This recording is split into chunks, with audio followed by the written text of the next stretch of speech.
The cities of Olongapo and Angeles in the northern Philippines were home to the biggest U.S. military installations outside of mainland America some 20 years ago. When the Americans left the Philippines in 1992 after the eruption of Mount Pinatubo volcano, U.S. military forces did not only leave behind empty buildings. I think my underwear is about 2.5 miles that way.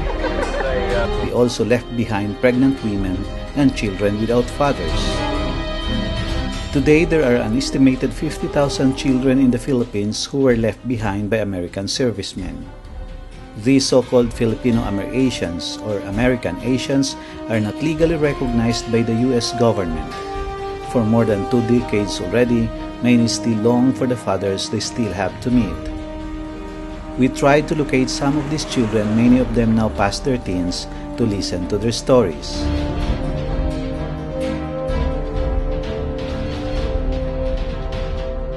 Nag-meet sila sa isang disco bar. Yung daddy ko daw yung una nag-approach. Nagtrabaho kasi sa bar mama ko. Dancer siya. Tapos yung tita ko yung mama sang niya. Yun. Naging customer ng mama ko yung tatay ko. Umalis siya dito, magdadalawang taon ako. Nagsawa na rin po ako kasi gusto ko rin makita siya, parang kaso nagsawa akong kakahanap sa kanya, hindi ko na nangyayari. Mahirap. Wala yung tatay ko.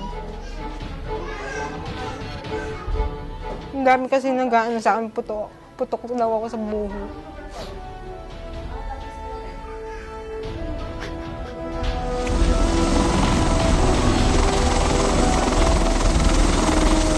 With the recent signing of an enhanced defense cooperation agreement between the United States and the Philippines and the imminent return of U.S. troops in the country, many have expressed fear that the phenomenon of children without fathers will also return.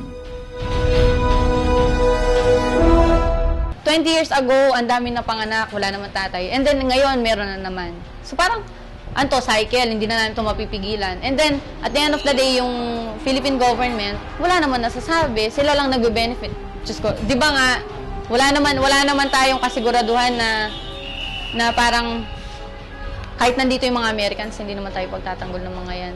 Kasi aso lang naman ng Pilipinas ng Amerika eh.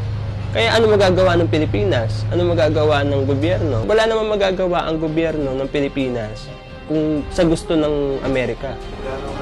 Local government officials in Olongapo assured that they have already learned from the lessons of the past, and this time, the situation will be different. Gusto namin ang presence ng mga Amerikano rito dahil kami rito sa Olongapo, Subic, sanay na kami sa kanila. Sanay na kaming may mga Amerikano rito, kaya hindi mahirap para sa amin at malaking tulong ang mabibigay nila sa atin dito sa bayan. Ang treatment namin sa kanila, turista. And maras tayo nagpo-promote para pumunta yung mga turista dito sa Olongapo, sa Pilipinas. Ito, instant na turista to.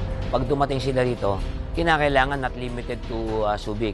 Kinakailangan lumalabas sila sa Olongapo para magkaroon naman kami pagkakataon na maipakita yung ating mga resorts, kung gaano kagagaling yung galing mga entertainers natin. It's not all about women. It's about the city itself. Itong aking kwento, hindi ito inimbento. Hindi ako isang santo, hindi rin taga-kumbento. Pero tinutukoy kong maraming may hangad nito. Salaping nagpapaikot sa ating mundo. Marami ang di gagalaw kapag wala ito. Kapag nawala, parang naggunaw ang mundo. Karamihan naman ng mga nagtatrabaho sa bar, kaya nila pinasok yan. Dahil sa kahirapan ng buhay sa Pilipinas. Ayoko na sana na madagdagan pa kami. Kasi hindi pa nga naaayos yung dati. Pero sino ba makikinig sa amin? Kung yung karapatan nga namin hindi pa binibigay. Sana man nasa yung Pilipinas, ipangalagaan niya rin naman yung karapatan namin. O ipaglaban niya kami. Dahil hindi naman kami lumabas dito ng kami-kami lang. Di ba? Produkto kami ng pagkakaibigan ng dalawang bansa.